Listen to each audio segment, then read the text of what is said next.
আমার phone number আছে। আমাকে যদি কেউ বিয়ে করতে চায়, বিয়ে করে আমার দুঃখ সুখগুলো, আমার দুঃখগুলো জানে শুনে বুঝে যদি কেউ আমার পাশে থাকে, আমাকে বিয়ে করতে চায়, আমি ফোন নাম্বার দিব, আমার সাথে যোগাযোগ করে আমি বিয়ে করব। বয়স তো এটা কোনো ইফেক্ট না ভাই, ইফেক্টটা হচ্ছে মানুষের মন। মানুষের মনের সাথে যদি মন মানসিকতা মিলে যায় তাইলেই সম্পর্ক হয়। বয়স দেখেও সম্পর্ক হয় না, টাকা পয়সা দেখেও মানুষের সম্পর্ক হয় না। যেরকম বয়সই হোক আমার কোনো সমস্যা নাই, যেন দুই বেলা দুই মুঠ ডাল ভাত খাওয়াইতে পারে। আপনার নাম ঠিকানা বলেন। আমার নাম হচ্ছে বৃষ্টি, আমার গ্রামের বাড়ি হচ্ছে নরসিংদী। নরসিংদী। তো আসলে এই যে ক্যামেরার সামনে কেন আসছেন? আমি আসছি আমার জীবনের গল্পের কাহিনীগুলা শোনানোর জন্য। আচ্ছা, তো সেই গল্পের কথাগুলো বলেন। হ্যাঁ বলেন। আমার নাম বৃষ্টি, আমি আসছি এখানে আমার একটা মনের মানুষের প্রয়োজন। আমার বিয়ে হয়েছিল, ডিভোর্স হয়ে গেছে। একটু জোরে বলেন। আমার বিয়ে হয়েছিল, ডিভোর্স হয়ে গেছে। আমি আসছি একটা মনের মানুষের জন্য, জীবন সঙ্গী, একটা মাথার ছাদ হিসেবে একজনকে কাছে পাওয়ার জন্য, পাশে থাকার জন্য। আচ্ছা, এই যে আপনার বিয়ে হয়েছে, ডিভোর্স হয়ে গেছে, আবার কত বছর সংসার করেছেন তার সাথে? তার সাথে 1 বছর। 1 বছর সংসার করেছেন। এরপর সংসারটা কেন ভেঙে গেল সেই কথাটা বলেন। সে নেশা করতো, অন্য মেয়ের সাথে তার সম্পর্ক ছিল, এটা আমি জানতাম না। অন্য মেয়ের সাথে সম্পর্ক ছিল। আচ্ছা, এই যে অন্য মেয়ের সাথে যে সম্পর্ক ছিল, এটা কি বিয়ের আগের থেকে ছিল না বিয়ের পরের থেকে? বিয়ের আগে থেকে। বিয়ের আগে থেকে। আপনার বিয়েটা কিভাবে হয়েছে? পারিবারিক ভাবে হয়েছে। বাবা মা দেখে শুনে দিছে? বাবা নাই আমার, মা আছে। মা আছে। আচ্ছা, তো বাবা নাই, মা আছে, মা দেখে শুনে বিয়ে দিয়েছে। তো দেখে শুনে বিয়ে দেওয়ার পরও এই ঘটনাটা কেন ঘটলো সেটা একটু বলেন তো। কিভাবে বুঝতে পারলেন যে তার আগের মানে একটা প্রেমিকা ছিল কিংবা সম্পর্ক ছিল, সেই কথাগুলো একটু বলেন। ফোন দিত, অনেক রাত্রে ফোন আসতো। ওর ছেলের যে আমার হাজবেন্ড হয়েছিল, ওনার বাবা নাকি ওকে জোর করে বিয়ে দিছে। এখানে বিয়ে করার মানে কথা ছিল না, ও আমাকে পছন্দ করতো না, ওর বাবার কারণে ও বিয়ে করছে। আর রাত্রে যখন শুইতাম তখন মনে করেন যে রাত 2টা নাই 3টা নাই, সবসময় ফোন আসতো, ফোনে কথা বলতো। আমি শুয়ে থাকতাম, ও বাহিরে যায় কথা বলতো। আচ্ছা, তো আসলে এটা কি বিয়ের পরেই না কতদিন পর থেকে আপনি বুঝতে পারলেন? মানে যেদিন বাসর রাত হলো সেদিনও কি এরকম কোনো কিছু ঘটেছে কিনা? যেদিন বাসর রাত হয় সেদিন তো সে আসেই নেই। কি ঘটেছে সেদিন? নেশা করে অন্য ঘরে ছিল, অন্যখানে ছিল। আচ্ছা, তো আসলে একটা মেয়ের তো মানে সারা জীবনের একটা স্বপ্ন যে স্বামীর সাথে বাসর রাতটা কাটানো, তাই তো? তো আপনার জীবনে এটা ঘটে নাই, তাহলে আসলে কি প্রবলেমটা কি আপনার ছিল না আপনার হাজব্যান্ডের ছিল? ওনা আমার হাজবেন্ডের ছিল, ও আমাকে পছন্দ করতো না। ছেলে হচ্ছে ওর বাবা মা জোর করে নাকি এখানে বিয়ে দিতে আমার সাথে, ওর অন্য কোনো মেয়ের সাথে সম্পর্ক ছিল। আচ্ছা, আপনার কি পছন্দ হয়েছিল আপনার স্বামীকে? কারণ আমরা গরিব মানুষ, পছন্দের মতন তো কোনো কিছু করে নাই। আমার বাবা নাই, হ্যাঁ আমার মা চাচারা যারা আছে ওরা আমাকে দেখে শুনে দিছিল, পছন্দ করছিল। আচ্ছা, তো আসলে যেখানে দিবে সেখানে তো বিয়ে করতে। যে ছেলেটা আপনাকে বিয়ে করেছে তার পছন্দ ছিল না আপনাকে? ছিল না। পরে জানতে পারি সে আমাকে পছন্দ করতো না, ওর বাবা মার কারণে কোথায় জোর করে বিয়ে করছে। যৌতুক দিছিলেন নাকি?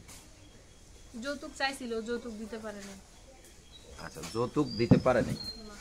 যৌতুক কত টাকা চেয়েছিল? 2 লাখ টাকা চাইছিল। 2 লক্ষ টাকা। আচ্ছা, এই যে 2 লক্ষ টাকা যৌতুক চাইছে, যৌতুক দিতে পারেন না, এমনও তো হতে পারে যৌতুকের কারণে আপনার এই ঘটনাটা ঘটেছে। আসলে দিত, টাকার জন্য চাপ দিত। ও তো জানতো যে আমার বাবা নাই, ওদের ফ্যামিলিতেও জানতো যে আমার কেউ নাই, শুধু আমার মা আছে। মা আবার সে বাসায় কাজ করে আমাকে খাওয়াইতো।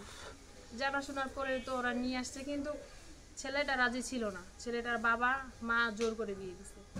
আচ্ছা, ছেলের বাবা মা জোর করে বিয়ে দিয়েছে। আচ্ছা, তো আসলে একটানা তার সাথে কতদিন সংসার হয়েছিল আপনার? 1 বছর। জোর জুলুম করে 1 বছর ছিলাম ওদের বাড়িতে। আচ্ছা, 1 বছর। তো কোনো ছেলে সন্তান হয়েছিল আপনাদের সেই সংসারে না হয়নি? কোনটা? একটা মেয়ে ছিল। মেয়ে হয়েছিল। আচ্ছা, তো এই যে 1 বছর সংসারের মধ্যে আপনি যেটা বললেন বাসর রাতে আপনার হাজব্যান্ড আপনার কাছে ছিল না, তো এর পরবর্তীতে কি আমি আপনাদের? অনেক চেষ্টা করছিলাম ওকে বুঝায় বাজায় নিয়ে অনেক চেষ্টা করছিলাম সংসার করে খাওয়ার জন্য, জোর জুলুম করে, মনে করেন যে 1 বছর আর কি ওর সাথে সংসার হয়েছে। তারপরে একটা বাচ্চা হওয়ার পরে, একটা মেয়ে বাচ্চা হয়েছিল, বাচ্চা হওয়ার পরে সে লাস্টে ডিভোর্স হয়ে যায়।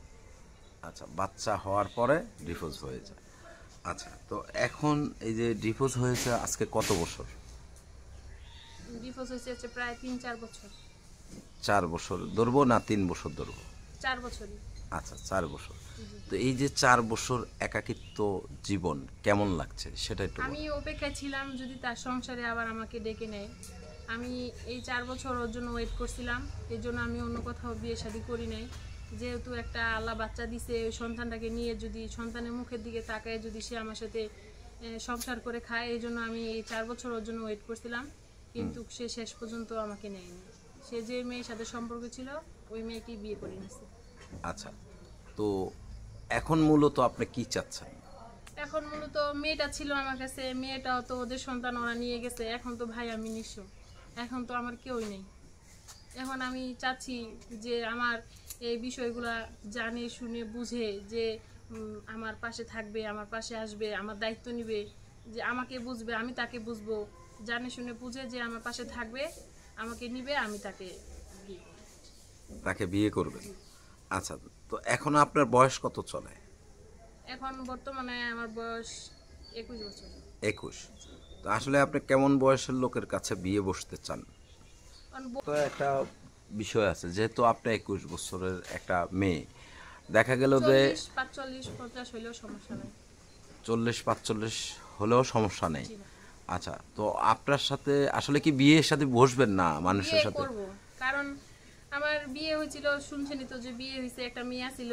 হ্যাঁ, যেহেতু ওর এফআইআর আছে, ও ওই ঘরে মনে করেন যে ওকে বিয়ে করে নিয়ে আসছে। বাচ্চাটা ছিল আমার কাছে, বাচ্চাটা ওর নিয়ে গেছে। তা আমি তো ভাই সারা জীবন একটা মানুষ এভাবে কাটতে পারি না। আচ্ছা। ভবিষ্যতে চলতে গেলে অবশ্যই তো একটা গার্জিয়ানের প্রয়োজন আছে। তো এই যে একাকিত্ব জীবন, আপনি কোনো কাজ করেন? আমি বাসা বাড়িতে কাজ করি। আচ্ছা, কত টাকা বাসা পান? বাড়িতে কাজ করতে বলতে ওই যে সেলাই মেশিনে বাসা বাড়িতে কাজ, সেলাই কাজ করে না, ওগুলা করি। আচ্ছা। একটা ছোট বাচ্চা আছে, ওইখানে দেখাশোনা করি বাচ্চাটাকে, আর হচ্ছে সেলাই কাজ করি। আচ্ছা, তো এই যে সেলাইয়ের কাজ করে কত টাকা পান? 4000 টাকা দেয়। 4000 টাকা। জি।